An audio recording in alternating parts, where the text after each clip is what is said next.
Ang aking pong ebanghelyo ay palagi natin naririnig lalo kapag misa sa patay.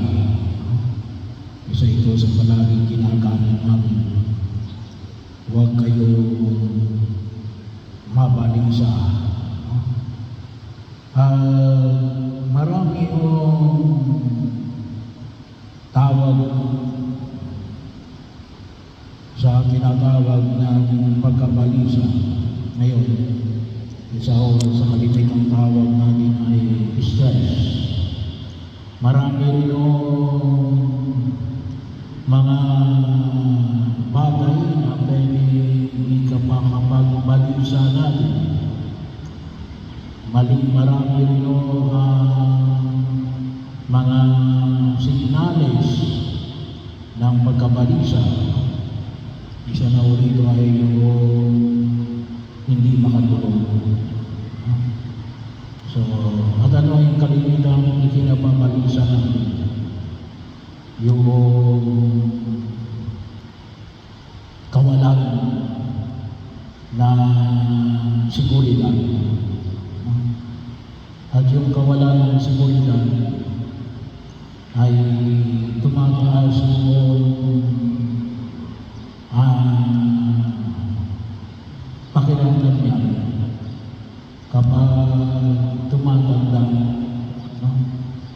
Yung mga bata, hindi masyado nilang pinag-iisipan yung seguridad, no? Kaya po kalimitan ng mga kabataan ay adventurous. Pero pag matanda ka na, no? Lumalakas yung insecurity. Bahagi yun sa maraming bagay. At isa na rin yung tinatawag natin yung sabi nga natin, hindi mo matiyak sa puso mo, binasabi lang masama. May nakuha kaya nila yung ibig kong sabihin. Baka minasama nila yung sinabi ko. Baka may nagalit na sinabi ko. Tama ba yung ginawa ko? Hindi lang naman sa mga kalaluhan na bumabalagtas sa akin kahit siguro sa maliliit na mga pagkakataon. Pamangkayan ng tao, sabi nga nila, kapag ang pinag-usapan ay yung pagkabalisa, ay isa daw sa pahayagan yung sinasabi huwag kayong mabalisa, ay medyo malawak yun. Yung psychological approach ay alin? Kinakailangan tanggapin mo na okay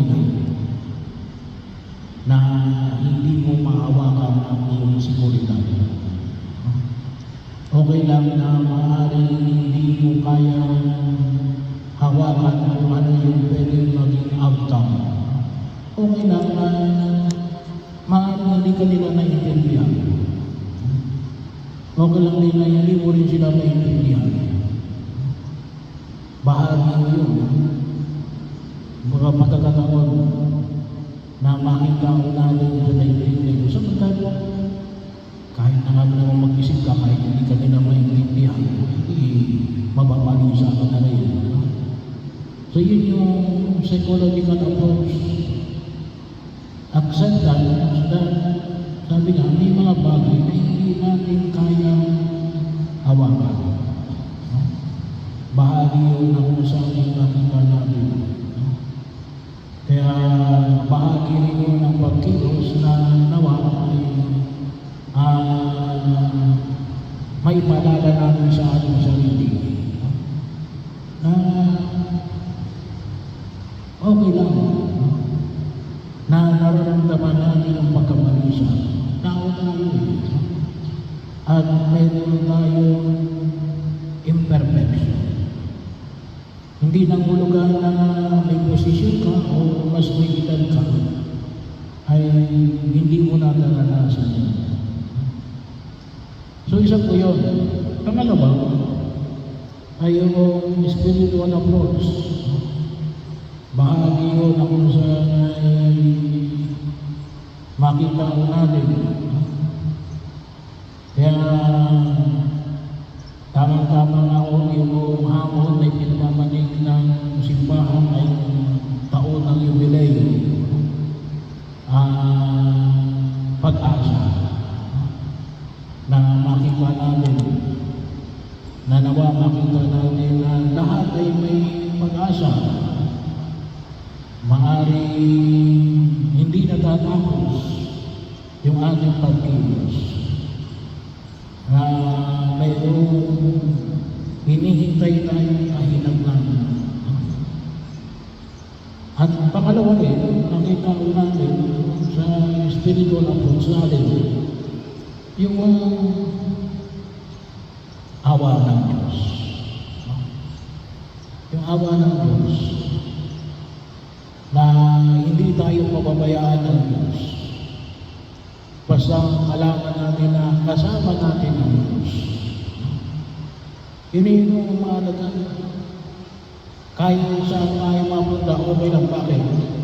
Kasama mo ang Diyos. Kaya yung bahagi rin rito, manalig kayo sa Diyos, manalig din kayo sa atin.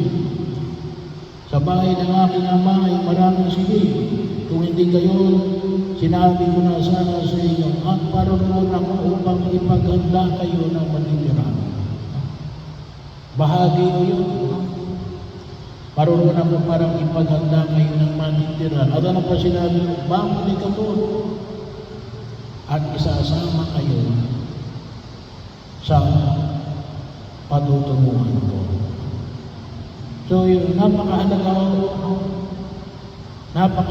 Kaya napakahalaga rin sa atin, yung tinatawag natin companionship. Tayo lahat, nag-aalam tayo ng mayroong makasama.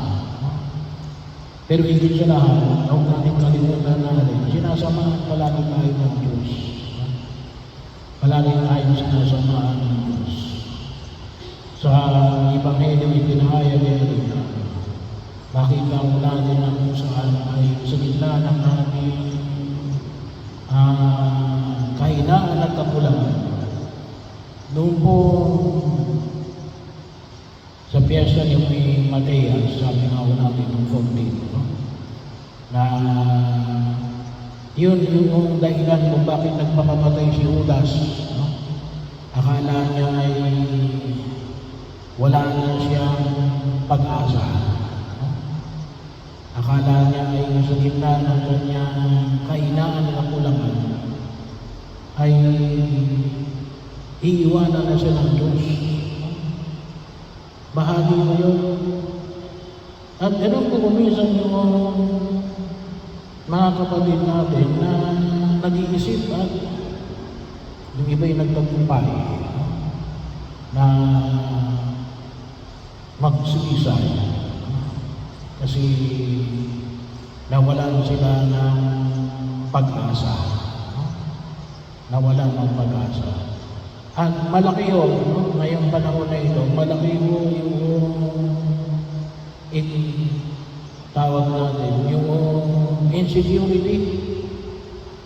Hindi lamang ng matatanda, maging yun ang mga kabataan, lalong-lalo na, magsimula po yung pandemya. Kaya kung tumaas yung ating suicide rate. Ang sana po, yun ang nawa mapalakas natin, bata man o matanda, na nawa palagi tayo umasa sa kagandaang loob ng Diyos na nagdanais ng samahan tayo kahit na sa mga gitna ng matitinding pagsubok ng daigdig na ito at sa gitna ng alin na maaring nakikita natin walang katiyakang solusyon at maaring walang katiyakang kinabukasan. Pag natin kalimutan natin, nakasama natin si Jesus.